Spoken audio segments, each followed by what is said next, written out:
देवर्षि नारद की भक्ति से भेंट।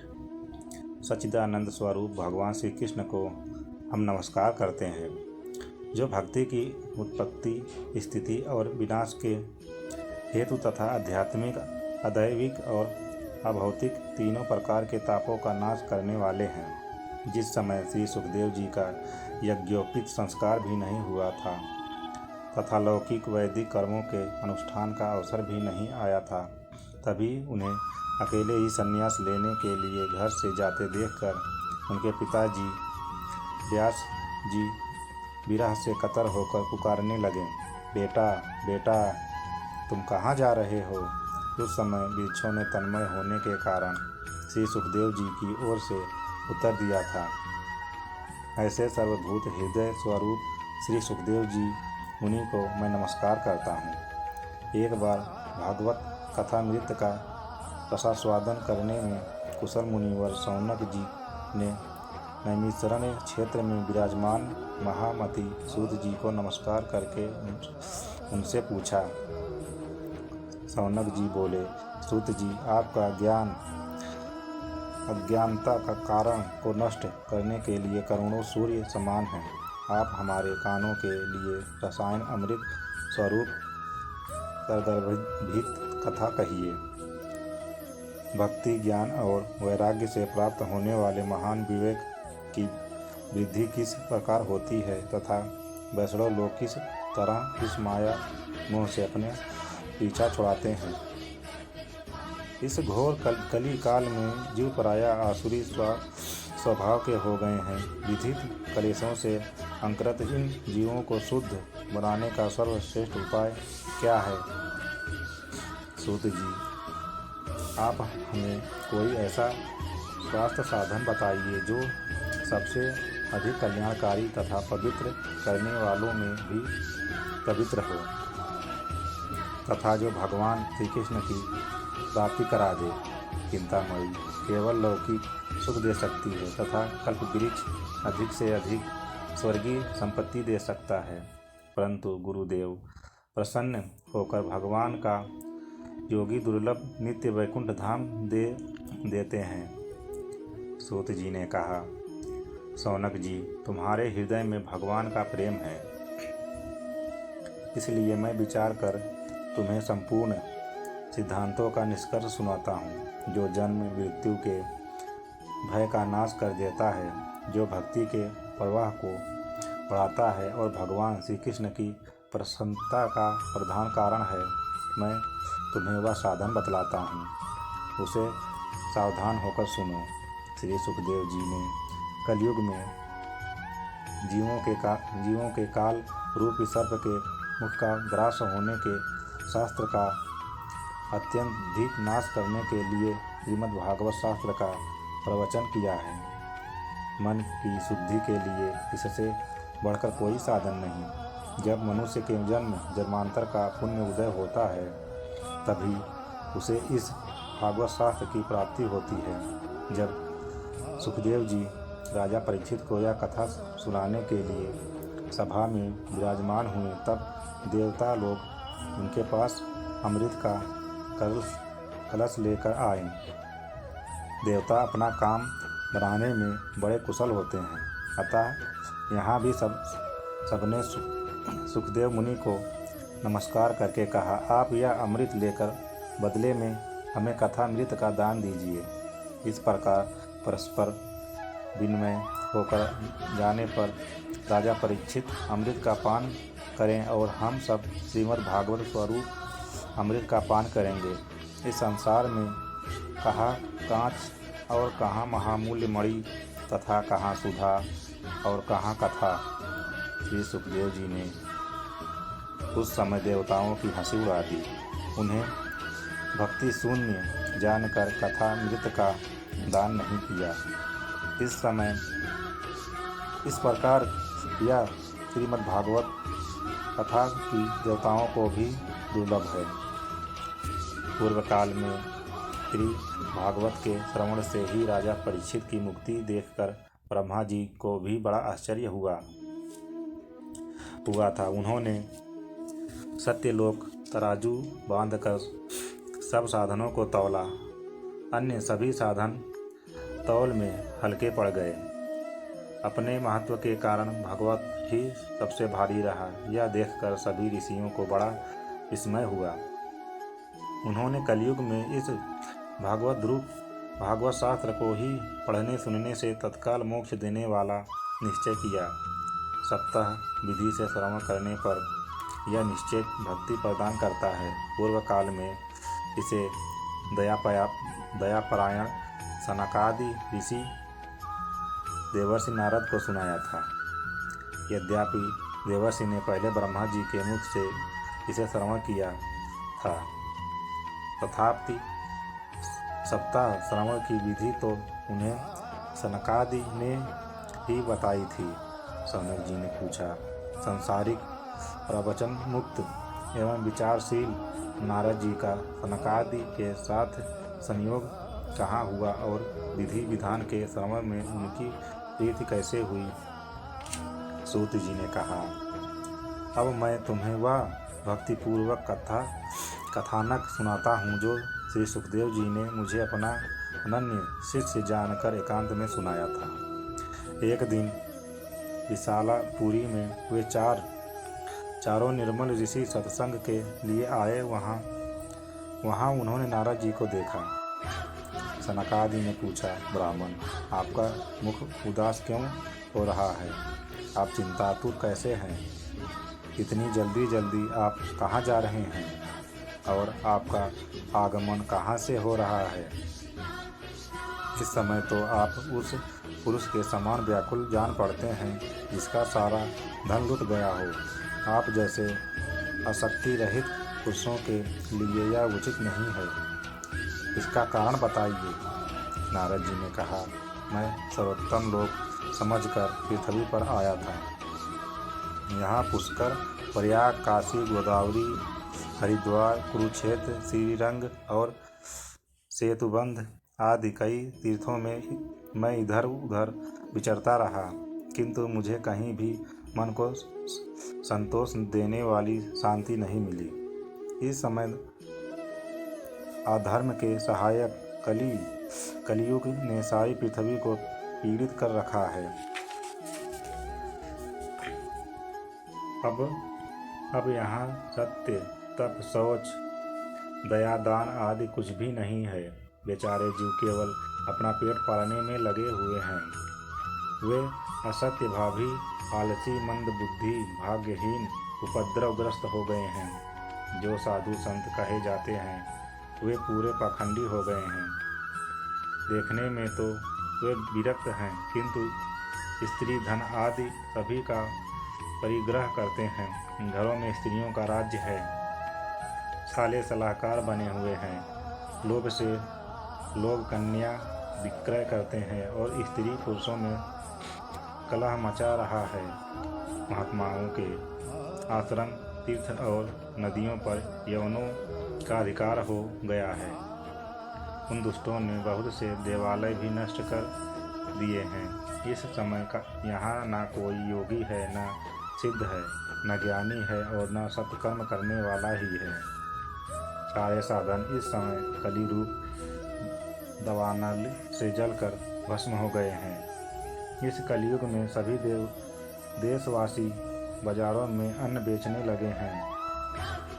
ब्राह्मण लोग पैसा देकर वेद पढ़ाते हैं और स्त्रियां वेश्यावृत्ति से निर्वाह करने लगी हैं। इस तरह कलयुग के दोष देखता और पृथ्वी पर विचरता रहा। मैं यमुना जी के तट पर पहुंचा, जहां भगवान श्री कृष्ण की अनेकों लीलाएं हो चुकी हैं। मुनिवरों, सुनिए। वहाँ मैंने एक बड़ा आश्चर्य देखा। वहाँ एक युवती स्त्री खिन्न मन से बैठी थी। उनके पास दो वृद्ध पुरुष अचेत अवस्था में पड़े जोर जोर से सांस ले रहे थे। वह तरुणी उनकी सेवा करती हुई कभी उन्हें चेत कराने का प्रयत्न करती और कभी उनके आगे रोने लगती थी। वह अपने शरीर के रक्षक परमात्माओं को दसों दिशाओं में देख रही थी। उनके चारों ओर सैकड़ों स्त्रियां उसे पंखा झल रही थी और बार बार समझाती जाती थी। दूर से यह सब चरित देखकर मैं कुतूहलवश उसके पास चला गया। मुझे देखकर वह युवती खड़ी हो गई और बड़ी व्याकुल होकर कहने लगी। युवती ने कहा, अजी महात्मा जी, क्षण भर ठहर जाइए और मेरी चिंता को भी नष्ट कर दीजिए। आपका दर्शन तो संसार के सभी पापों को सर्वथा नष्ट कर देने वाला है। आपके वचनों से मेरे दुख की भी बहुत कुछ शांति हो जाएगी। मनुष्य का जब बड़ा भाग्य होता है तभी आपके दर्शन हुआ करते हैं, नारद जी ने कहा। तब मैंने उस स्त्री से पूछा, देवी तुम कौन हो? ये दोनों पुरुष तुम्हारे क्या होते हैं और तुम्हारे पास ये कमल नयनी देवियाँ कौन हैं? तुम हमें विस्तार से अपने दुख का कारण बताओ। युवती ने कहा, मेरा नाम भक्ति है। ये ज्ञान और वैराग्य नामक मेरे पुत्र हैं। समय के फेर से ही ये ऐसे जर्जर हो गए हैं। ये देवियाँ गंगा जी आदि नदियाँ हैं। ये सब मेरी सेवा करने के लिए ही आई हैं। इस प्रकार साक्षात देवियों के द्वारा सेवित होने पर भी मुझे सुख शांति नहीं है। तपोधन, आप ध्यान देकर मेरा वृत्तांत सुनिए। मेरी कथा वैसे तो प्रसिद्ध है, फिर भी उसे सुनकर आप मुझे शांति प्रदान करें। मैं द्रविड़ देश में उत्पन्न हुई, कर्नाटक में बढ़ी, कहीं कहीं महाराष्ट्र में सम्मानित हुई, किंतु गुजरात में मुझको बुढ़ापे ने आ घेरा। वहाँ घोर कलयुग के प्रभाव से पाखंडियों ने मुझे अंग भंग कर दिया। चिरकाल तक यह अवस्था रहने के कारण मैं अपने पुत्रों के साथ दुर्लभ और निस्तेज हो गई। अब जब से मैं वृंदावन आई तब से पुनः परम सुंदरी सुरूपवती नवयुवती हो गई हूँ, किंतु सामने पड़े हुए ये दोनों मेरे पुत्र थके मांदे दुखी हो रहे हैं। अब मैं यह स्थान छोड़कर अन्यथा जाना चाहती हूँ। ये दोनों बूढ़े हो गए हैं, इसी दुख से मैं दुखी हूँ। मैं तरुणी क्यों और ये दोनों मेरे पुत्र बूढ़े क्यों? हम तीनों साथ साथ रहने वाले हैं, फिर यह विपरीतता क्यों? होना तो यह चाहिए कि माता बूढ़ी हो और पुत्र तरुण।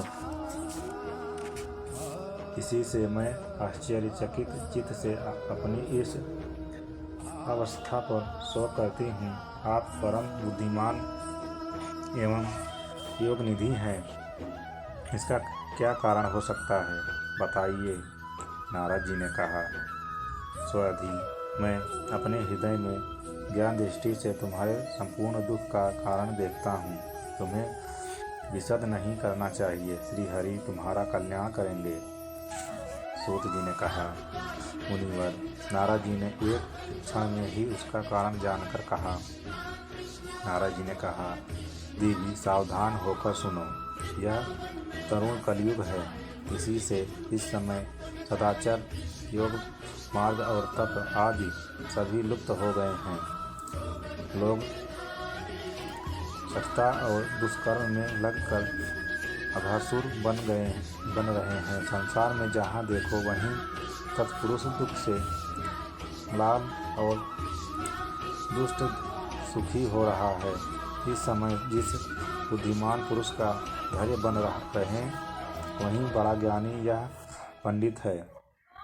पृथ्वी क्रमशः प्रतिवर्ष शेष जी के लिए भार स्वरूप होती जा रही है। यह छूने योग्य तो क्या देखने योग्य भी नहीं रह गई है, और ना इसमें कहीं मंगल ही दिखाई देता है। अब किसी को पुत्रों के साथ तुम्हारा दर्शन भी नहीं होता। विषयानुराग के कारण अंधे बने हुए जीवों से उपेक्षित होकर तुम जर्जर हो रही थी। वृंदावन के संयोग से तुम फिर नवीन तरुणी हो गई हो। अतः यह वृंदावन धाम धन्य है, जहाँ भक्ति सर्वस्व नृत्य कर रही है।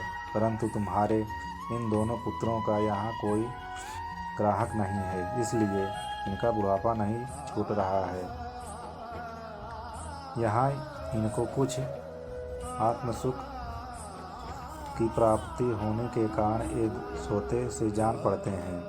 भक्ति ने कहा, राजा परीक्षित ने इस पापी कलयुग को क्यों रहने दिया? इसके आते ही सब वस्तुओं का सार ना जाने कहाँ चला गया। करुणामय श्री हरि से भी यह अधर्म कैसे देखा जाता है? उन्हें मेरा यह संदेश दूर कीजिए। आपके वचनों से मुझे बड़ी शांति मिली है। नारद जी ने कहा, बाले, यदि तुमने पूछा है तो प्रेम से सुनो कल्याणी। मैं तुम्हें सब बताऊंगा और तुम्हारा दुख दूर हो जाएगा। जिस दिन भगवान श्री कृष्ण इस भूलोक को छोड़कर अपने परमधाम को पधारे, उसी दिन से यहाँ संपूर्ण साधनों में बाधा पड़ने वाला कलयुग आ गया। दिग्विजय के समय राजा परीक्षित की दृष्टि पड़ने पर कलयुग दीन के समान उनकी शरण में आया। भ्रमण के समान सारग्राही राजा ने यह निश्चय किया कि इसका वध मुझे नहीं करना चाहिए, क्योंकि जो फल तपस्या, योग एवं समाधि से भी नहीं मिलता, कलयुग में वही फल श्री हरि कीर्तन से ही भली भांति मिल जाता है। इस प्रकार सारहीन होने पर भी उसे इस एक ही दृष्टि से सारयुक्त देखकर उन्होंने कलयुग में उत्पन्न होने वाले जीवों के मुख के लिए ही इसे रहने दिया था। इस समय लोगों के कुकर्म प्रवृत्ति होने के कारण सभी वस्तुओं का सार निकल गया है और पृथ्वी के सारे पदार्थ बीजहीन भूसी के समान हो गए हैं। ब्राह्मण केवल अन्न धनादि के लोभवश घर घर एवं जन जान को भागवत की कथा सुनाते लगे हैं, इसलिए कथा का सार चला गया है। तीर्थों में नाना प्रकार के अत्यंत घोर कर्म करने वाले नास्तिक और नार की पुरुष भी रहने लगे हैं, इसलिए तीर्थों का भी प्रभाव जाता रहा। जिनका चित्त निरंतर काम, क्रोध, महान लोभ और तृष्णा से तपता रहता है, वे भी तपस्या का ढोंग करने लगे हैं, इसलिए तप का भी सार निकलता गया। मन पर काबू न होने के कारण तथा लोभ, दफन और पाखंड का आश्रय लेने के कारण एवं शास्त्र का अभ्यास न करने से ध्यान योग का फल मिट गया। पंडितों की यह दशा है कि वे अपनी स्त्रियों के साथ पशु की तरह रमण करते हैं। उनमें संतान पैदा करने की कुशलता पाई जाती है, किंतु साधन में वे सर्वथा अकुशल हैं। संप्रदाय अनुसार प्राप्त हुई वैष्णवता भी कहीं देखने में नहीं आती। इस प्रकार जगह जगह सभी वस्तुओं का सार लुप्त हो गया है। यह तो इस युग का स्वभाव ही है, इसमें किसी का दोष नहीं है। इसी से पुंडरीकाक्ष भगवान बहुत समीप रहते हुए भी यह सब सह रहे हैं। सूत जी कहते हैं, शौनक जी, इस प्रकार देवर्षि नारद के वचन सुनकर भक्ति को बड़ा आश्चर्य हुआ। फिर उसने जो कुछ कहा उसे सुनिए। भक्ति ने कहा, देवर्षि, आप धन्य हैं। मेरा बड़ा सौभाग्य था जो आपका समागम हुआ। संसार में साधुओं का दर्शन ही समस्त सिद्धियों का परम कारण है। आपका केवल एक बार का उपदेश धारण करके कयाधु कुमार प्रहलाद ने माया पर विजय प्राप्त कर ली थी। ध्रुव ने भी आपकी कृपा से ही ध्रुव पद प्राप्त किया था। आप सर्वमंगलमय और साक्षात श्री ब्रह्मा जी के पुत्र हैं। मैं आपको नमस्कार करती हूँ। जय श्री कृष्ण। अगला अध्याय दूसरे वीडियो में।